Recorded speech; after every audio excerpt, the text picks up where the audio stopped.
Tape www.suividécole-au-sénégal.com. À École au Sénégal, c'est facile, tu n'as qu'à te connecter. Tape École au Sénégal, les leçons sont beaucoup plus détaillées. Alors, après les systèmes tampons, donc, nous allons parler des organes d'élimination, je rappelle, toujours dans le même objectif, corriger ce qu'on appelle une acidose. Donc, ici, le premier organe d'élimination qui intervient, ce sont les reins. Eh bien, comme je vous ai dit tout à l'heure, les reins interviennent par la libération de l'urine qui nécessite une étape de filtration. Il faut nécessairement comprendre ça pour maîtriser le rôle du rein. Une étape de réabsorption. Retournez à vos cours de troisième pour savoir donc, ce que représente chacune de ces étapes. Et je vais y revenir bien sûr rapidement.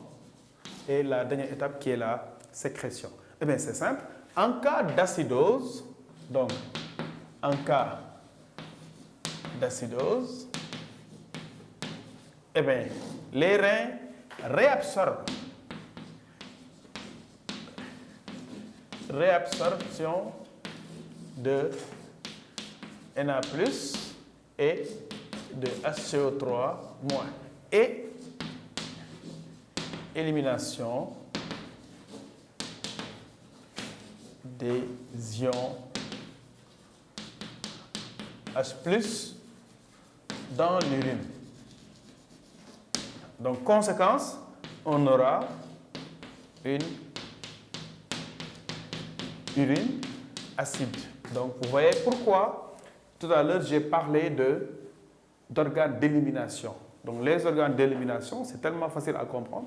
Il y a trop de H+ dans le sang, les reins éliminent ces H+ dans l'urine. Sauf que si le milieu intérieur est acide, l'intervention ou la mise à disposition d'éléments facteurs basiques alcalins, ces éléments-là vont permettre au pH de remonter encore plus vite parce que l'acidose peut se révéler tout à fait dangereux. Et dans ce cas-là, eh bien, les reins éliminent donc des ions H+ dans l'urine.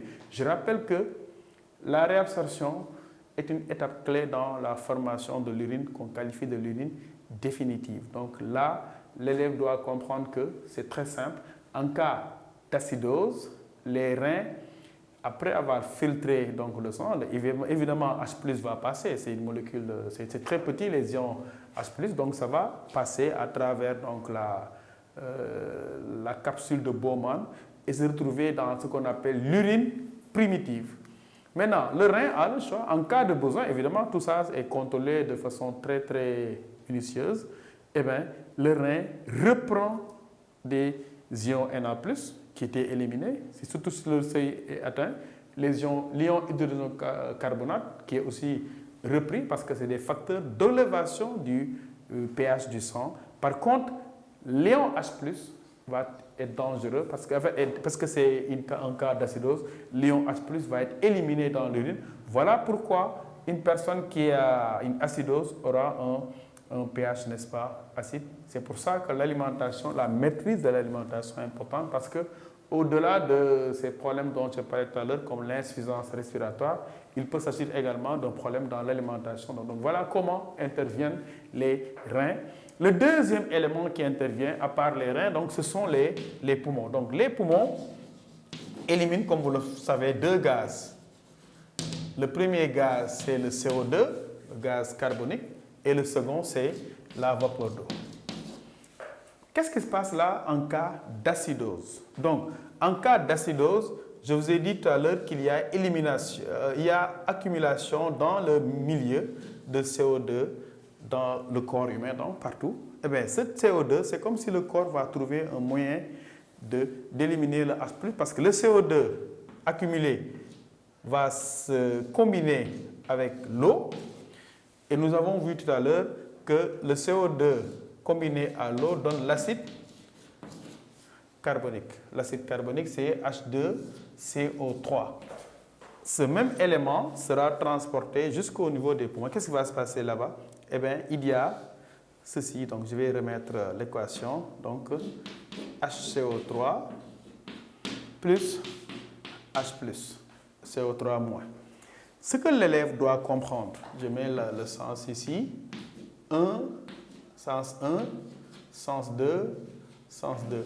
Voilà, c'est simple. Donc, en cas d'acidose, les ions H+, empruntent le chemin inverse. Donc, qu'est-ce qui va se passer? H+ se combine avec l'ion hydrogène carbonate, donne l'acide carbonique, et l'acide carbonique arrivé au niveau des poumons, où il y a un déficit de CO2, je rappelle, puisqu'il y a une hyperventilation et une hypoventilation qui a lieu. Conséquence, le corps va régler donc le problème par ce qu'on appelle une hyperventilation. Ce sens-là aura tendance à produire beaucoup de CO2, mais beaucoup de CO2 et beaucoup de vapeur d'eau, mais ce sont ces gaz qu'ils ont libérés. Donc, s'il y a correction, la correction peut avoir un nom, hyperventilation. Voilà pour la correction, n'est-ce pas, par les systèmes tampons. Évidemment, dans la conclusion, l'élève pourra même parler au-delà même du pH.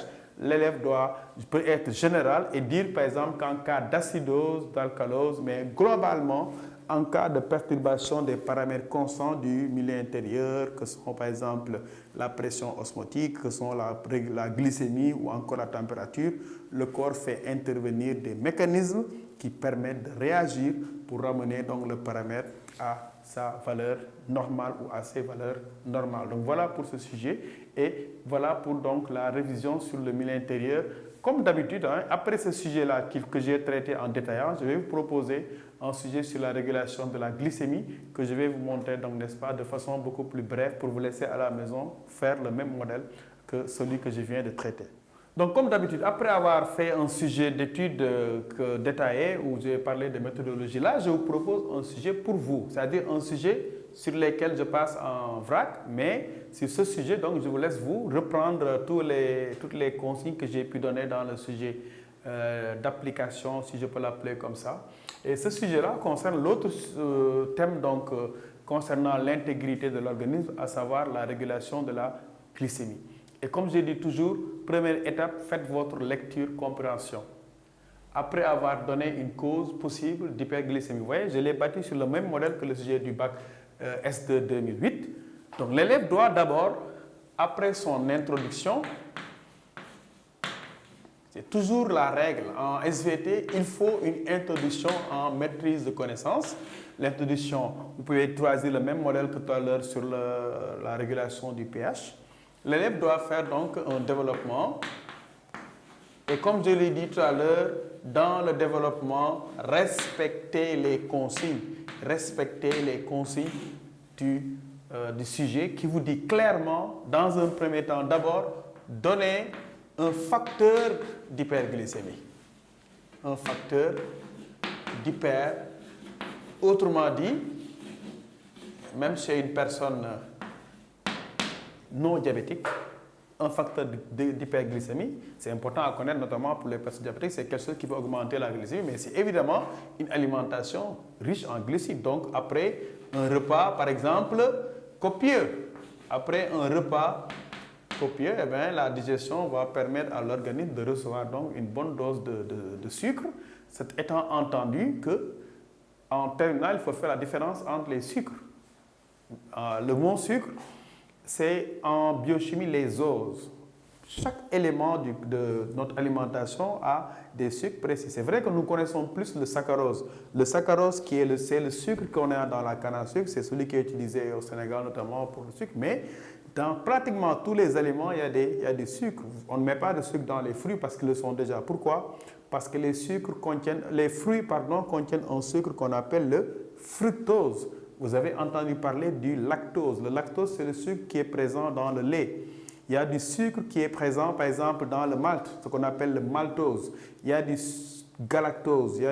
Donc voilà, tous les oses sont des sucres, sauf que dans le cas du diabète, le sucre problématique, c'est le glucose. Voilà pourquoi on parle de glycémie. Donc, si un repas apporte, même le riz que nous consommons, c'est de l'amidon. Le riz contient de l'amidon. L'amidon, c'est un polymère de sucre. Autrement dit, même si lorsque l'individu mange du riz, il ne sent pas le sucre, une fois que le corps digère le riz, il va avoir du glucose. Donc voilà pourquoi le diabétique ne doit pas abuser du riz. Et autre chose, un aliment sucré contient du sucre, ça c'est évident, mais un aliment qui n'a pas le goût sucré contient également du sucre. Je ne suis pas sûr que le lait entier pur est particulièrement sucré. Pourtant, le lait contient, comme vous le savez, du lactose. Donc ça, c'est le premier point du sujet.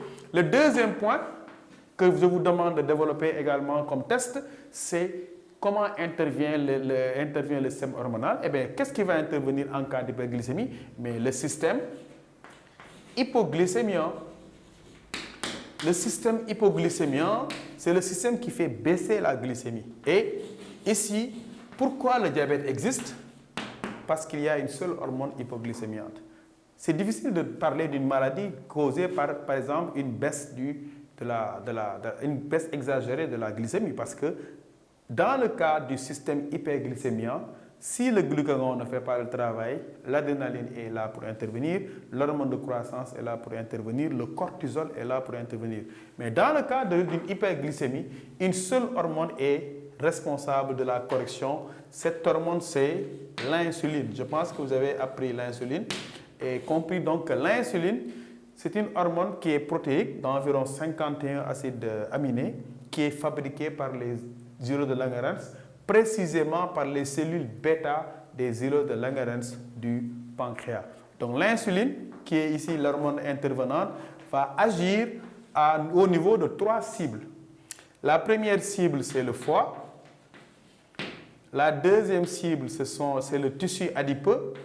Le tissu adipeux, c'est l'ensemble des graisses.